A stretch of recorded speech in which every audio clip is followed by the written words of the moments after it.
কেমন আছো সবাই? পিবিস রান্নাঘরে তোমাদের সবাইকে স্বাগত জানাই। দেখ, একটা বড় ব্রিগেড মাছ পেয়েছি। চলো তাড়াতাড়ি বড় মাছটা কেটে ফেলি।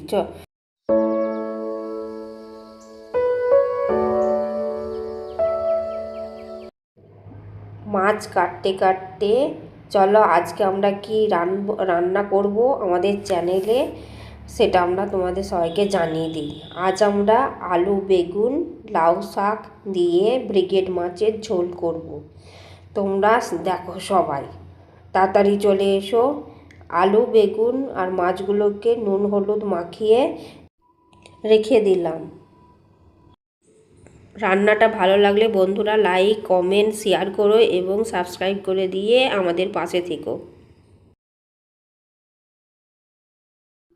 চলো তাহলে রান্নাটা শুরু করি। উপকরণে আছে নুন আর হলুদ মাখানো আলু, বেগুন, লাউ শাক আর চাকা চাকা মাছ, কাঁচা লঙ্কা, পেঁয়াজ বাটা, রসুন বাটা, আদা বাটা, জিরে বাটা, হলুদ গুঁড়ো, স্বাদ মতো নুন আর 5 ফোড়ন। কড়াইতে সাদা তেল দিয়ে আস্তে আস্তে মাছের চাকাগুলো তেলেতে ছেড়ে দিলাম।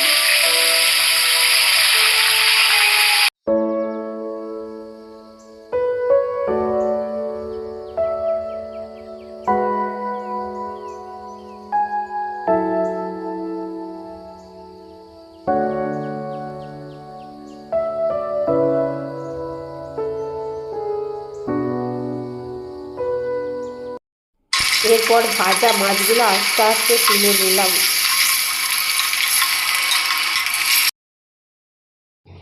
এরপর প্রথমেই কড়াইতে তেলে কাঁচা লঙ্কা দিলাম,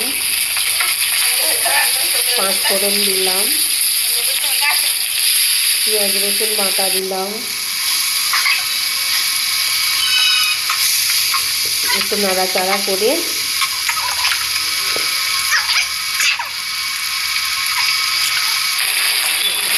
আলুগুলো দিয়ে দিলাম কড়াইতে।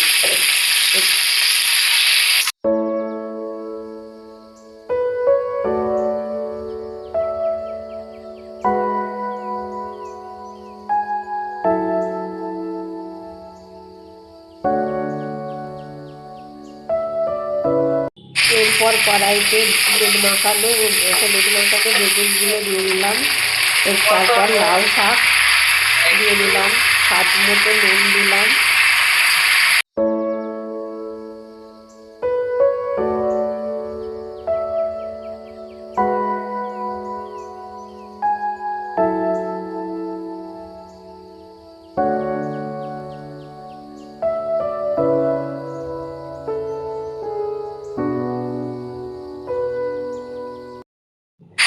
এবার হলুদ বাটা, জিরে বাটা, আদা বাটা দিলাম।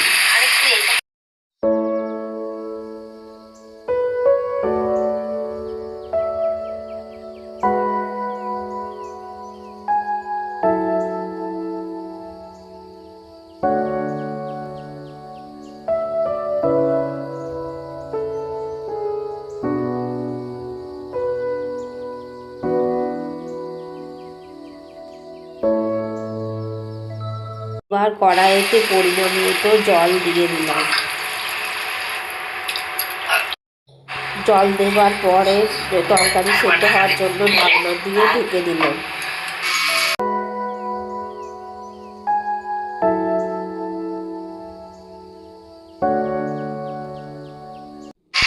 ফুটন্ত ঝোলেতে মাছ ভাজাগুলো আস্তে আস্তে দিয়ে দিলাম। আবার ঢাকনা দিয়ে 10 মিনিটের মতো ফুটতে দেওয়া হলো। ব্রিগেড মাছের ঝোল অলরেডি হয়ে গেছে। এবার মাছের ঝোল একটা পাত্রে আস্তে আস্তে ঢেলে নিলাম। রান্নাটা কেমন হলো বন্ধুরা সবাই জানাবে।